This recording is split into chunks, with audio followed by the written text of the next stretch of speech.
Hey guys, I just wanted to touch base with everybody. We are nearing the end of week 2. Our semester is 15 weeks long. Chapter 2 stuff is due next week on Sunday. So May 31st, Sunday at midnight, or I think it's set to 11:59 p.m.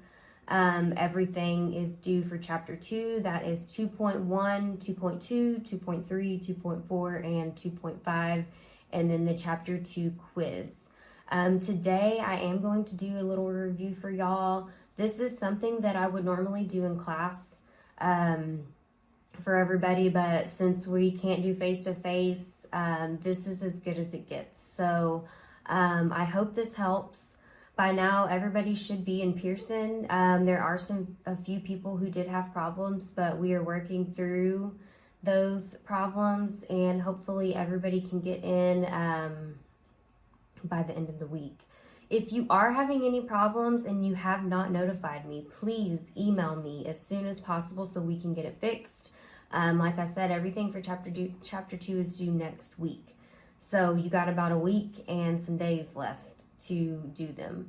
Any other questions or anything, just feel free to email me. Don't hesitate. If you have questions on the homework, I can try to make you a video or walk you through it on the email, depending how difficult it is or your questions. This review that I'm doing today, it kind of touches on everything from all of these sections, section 1 through section 5. So I hope that it's helpful. Please watch this video. It is a good little review for you. Alrighty, I'm going to go over the main points for chapter 2, set theory. The quiz has 15 questions. You are allowed 2 chances to take the quiz, and you are allowed 2 hours for each quiz.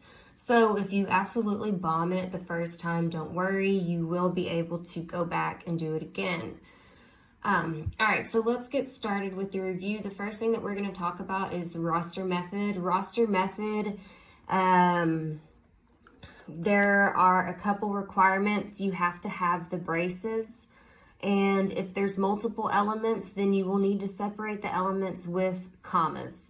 So the braces and the commas, they're going to ask you to express the set using roster method. So they're going to give you some set that is in the set builder notation. So we have this set S equals the set of all elements X such that X is a natural number.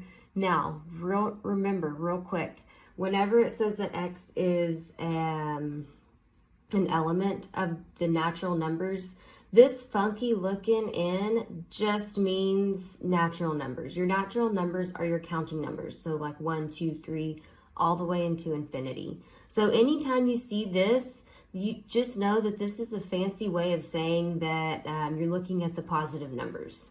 So you're going to see this a lot on these. It's going to say X is an element of the natural numbers. Don't get confused. Just remember, it's just a fancy way of saying that it's a positive number. And then they give us another condition that X is between 2 and 7. So we have that 2 is less than X. X is less than or equal to 7. So I'm going to show y'all a little trick to looking at these. So whenever you have that 2 is less than X and then X is less than or equal to 7, you can actually flip this first piece around. So 2 is less than X. As long as your alligator, or whatever you want to call those things, I always grew up calling them the alligator mouth. Whichever way your alligator mouth is opening up, it's opening up to the X. So it has to open up to the X over here. So even if we mirror it or flip it, this still means the same thing as this. So X is greater than 2. Anytime that you have a number greater than another number, we cannot include this number. So we know that we're looking at the numbers 3 and up. So X is greater than 2. On the other side, we have that x is less than or equal to 7. Anytime you have this less than and then you have a bar underneath, that bar means that it's equal to. So it can either be less than or equal to. So we know that we're looking at the numbers 7 and down, because if x can be equal to 7, we are going to include that number. So whenever we list all of these numbers, we get that s equals 3, 4, 5, 6, and 7. And this is our set in roster method. Alrighty. You will need to be able to determine if a set is empty or not empty. They're going to give you a set kind of like this up here in the set builder notation. And it's your job to determine if there's elements in that set or if there's not elements in that set. Okay, find the cardinal number of a set. So, the cardinal number is written like this. So you have n and then parentheses, and whatever the name of your set is goes inside the parentheses. Anytime you see this n of whatever, it's the number of elements that are in that set. So we have our same set that we were working with, the numbers 3, 4, 5, 6, and 7. Whenever we take the cardinal number of that set, n of s equals 5 because there's 5 elements in there. Alrighty, subsets and proper subsets. I'm just going to go ahead and take that off. Subsets are represented if a element or if a set is a subset of another, you are going to use the C with the line underneath it. The proper subsets is just the C, no line. So subsets, if every element of a every element that is in a subset is in the larger set. So if every element is in a set that is in the larger set, then it's a subset. So the proper subsets cannot have every element. Let's just go ahead and look at this example. We have that S equals the numbers 1, 2, and 3, the set of numbers 1, 2, and 3. Whenever we list out all of our subsets, remember the empty set is always a subset. So just go ahead and start with that. And we list them all piece by piece. So the numbers 1 and 2, the numbers 1 and 3, 2 and 3, and then the numbers by themselves, 1, 2, 3, and then the original set, S, the numbers 1, 2, and 3 is a subset. Now, this is the only one that cannot be a proper subset. The proper subsets are all of these except for the original set.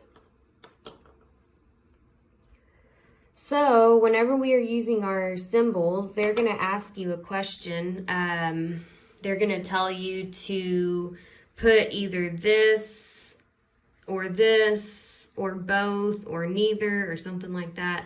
So if we have our set 1 and 2, and then we want to look at it with our original set 1, 2, and 3, our set of numbers 1 and 2 is a subset, and it's a proper subset of our original set 1, 2, 3.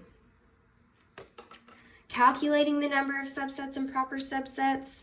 Subsets, we use this 2 to the n power, and then the proper subsets is 2 to the n power minus 1. Remember, the proper subsets is always 1 less. And our n is the number of elements in that set. All right, continuing on with our review. Okay, complement, a complement of a set. The complement is represented with this tick mark. So anytime you see a set which is represented with the capital letter, and you see a tick mark next to it, you know that they want to know what the complement of that set is. The complement is what is not in that set, but is in the universal set. So if we have that our universal set equals the numbers 1, 2, 3, 4, and 5, and then we have that A is the numbers 1 and 2, then the complement of A, so what is not in our set A, but that is in our universal set, is 3, 4, and 5. And they're going to tell you to list it in roster method.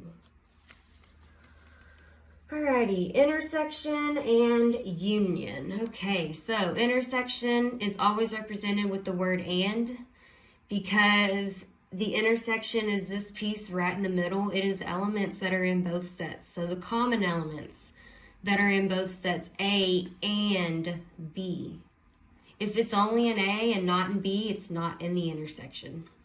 And then our union is represented with the word or.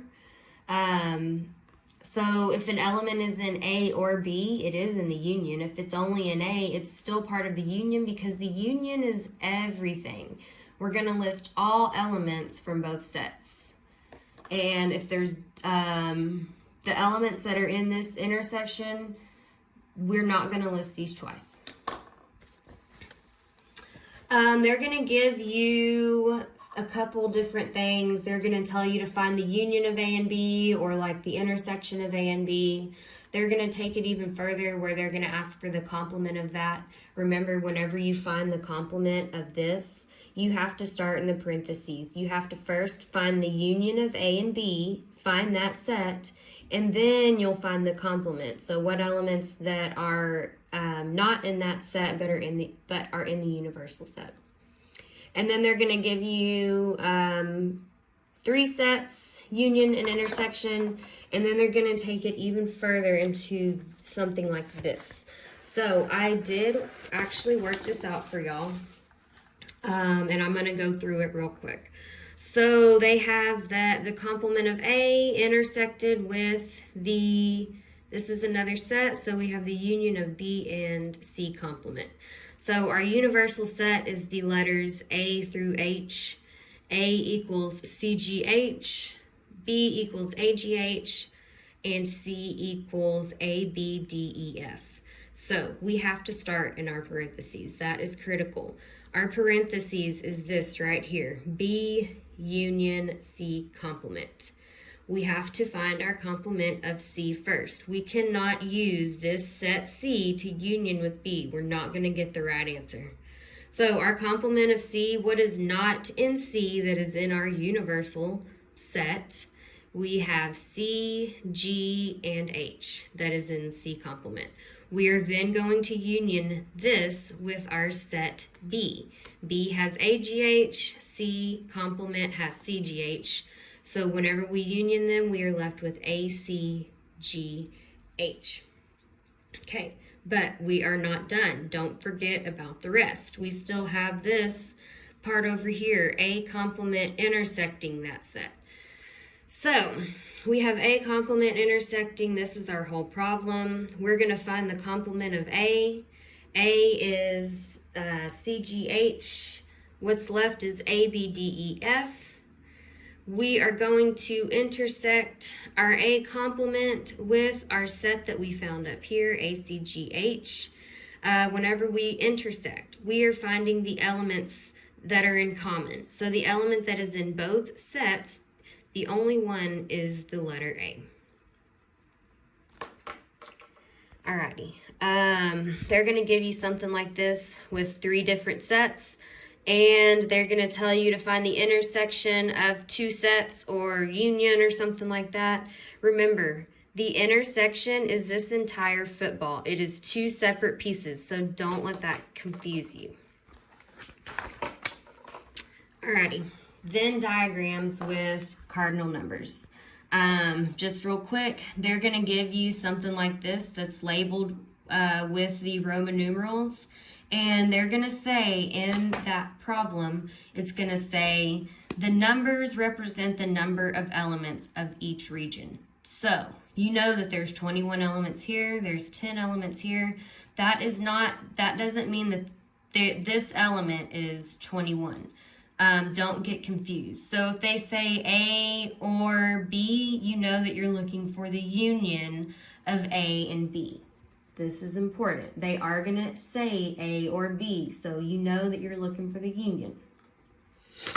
Alrighty, how many elements is in set A or B but not C? Okay, anytime it says not a set, I want you to just take your hand and cover that set up. Just cover it up, and whatever's left is what you're looking at. So since they said not C, we know we cannot use anything from this set C. I have put an X through it, but it's a lot easier if you use your hand and cover it up. It's a little trick. And then the last one that will be on the quiz is this long one.